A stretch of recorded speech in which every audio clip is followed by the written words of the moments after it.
more funds are raised than necessary, what will work do? Well, I don't think WAC will even raise any fund that will be more than necessary. From the background I've given so far, WAC is always in need of funds to help people from low-income countries. WAC continues to have this inter-congress from one place to the other, in between congresses. So we always need funds to help people to attend these congresses. Again, WAC also tries to give membership to people who ordinarily cannot pay, but they still need to be paid for. In other words, it's not really free. Someone is paying. So you find some WAC members paying fees for people from low-income countries. So the money cannot be more than necessary. I would even say that we can never raise enough funds to meet the demands of WAC. Okay, as an individual, what do you think I should pledge more funds for this project? Well, I would say that if you believe in a world of equity, if you want to help people to come out of their troubles, I think you can put your money to help these people. What WAC has always been doing is just to help those that need help. We have members who will not need help. So whatever money you are putting in, probably you are helping someone coming from Nigeria, you are helping someone coming from Bangladesh, you are helping someone coming from India, you are helping someone coming from the indigenous groups, and even helping people coming from the Third Nation, but who incomes are very low. Because sometimes we tend to look at only this third world, in quotes, as people who need help. We have people living in the West who also need help. Either they are out of job, or they are not employed, or they are underemployed, and they have to make contribution in this.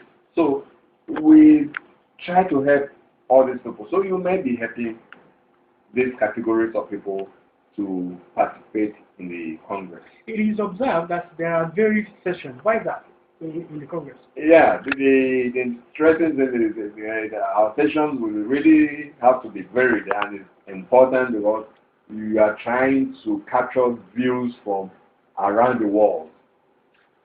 So what may interest you may not interest me, but the whole idea is at the end of the day, that can get me thinking about your interest. So if people want to talk about the Paleolithic of Europe, ordinarily someone from Africa would say, what man? But I could have some interest developed from attending. The same thing, people will also want to hear Africans talking about their heritage.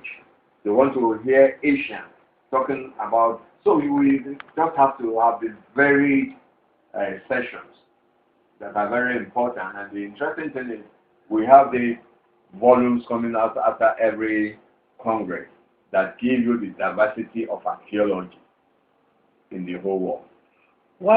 The last question is, why is archaeology important?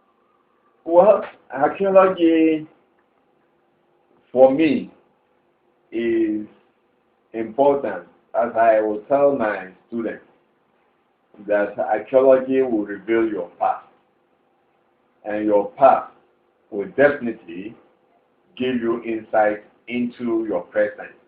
And for your present, you can plan for the future. So archaeology is important, particularly for the developing nations, so that they can re-strategize and move towards development strategies that will be conducive to their environment.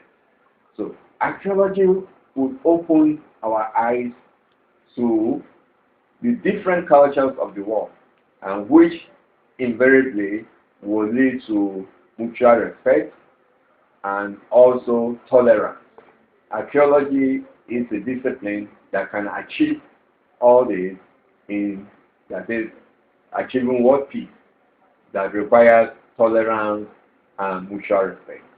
Thank you, Professor Adebayo Folorunsho, Vice President.